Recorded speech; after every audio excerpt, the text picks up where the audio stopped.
is indeed a first. Donald Trump is the second sitting president to attend the Daytona 500. George W. was here in 2004. A race won by the man who will wave the green flag for today's race, Dale Earnhardt Jr.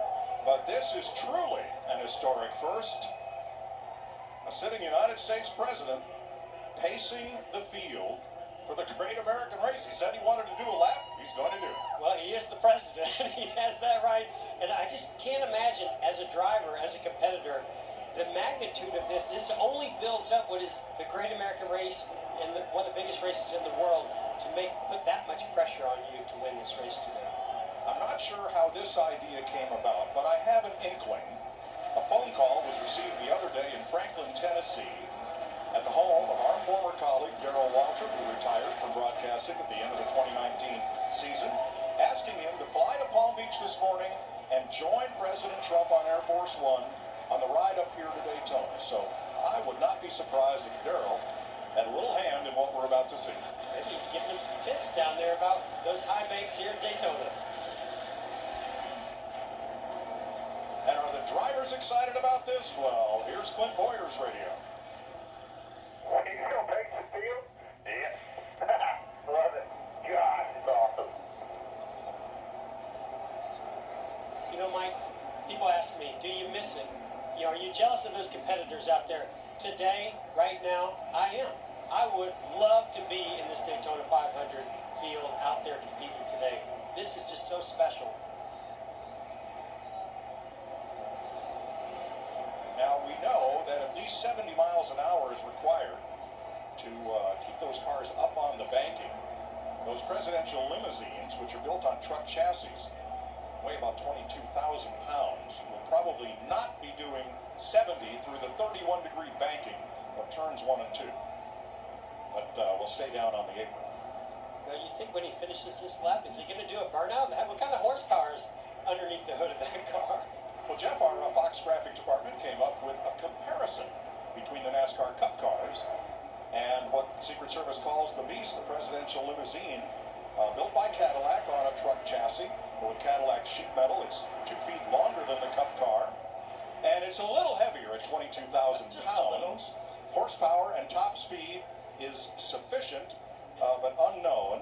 It's been estimated that those side windows are 5 inches thick of bulletproof glass, and that the sheet metal is some 8 inches thick, as it's fully armored.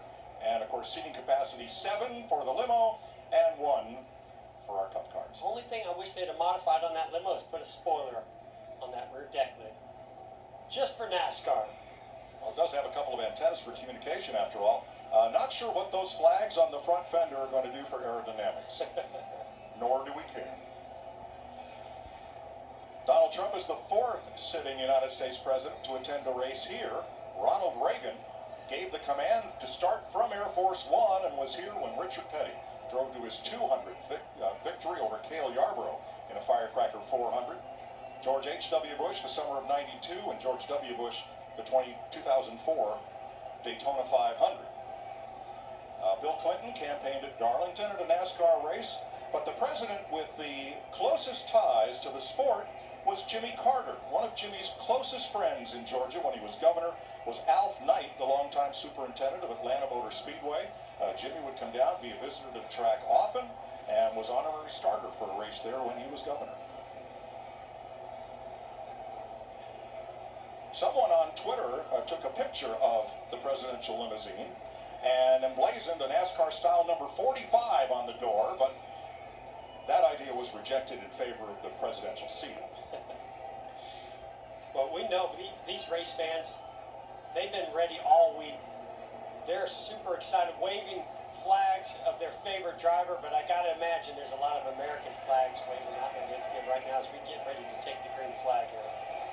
And if you're a fan of professional cars, limousines, and the like, there is a great exhibit of presidential limousines of the past at the Henry Ford Museum in Dearborn, Michigan. And a big roar from the crowd as they come past. The green and American flags are waving from the flag stand.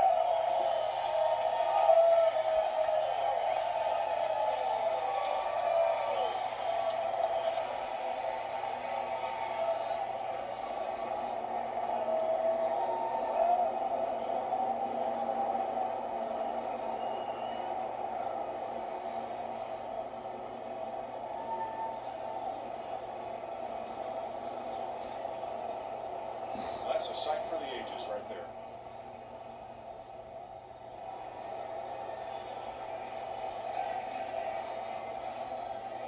A very special moment for our sport. After all, what sporting event would not want to have the President of the United States in attendance, much less to get the party started?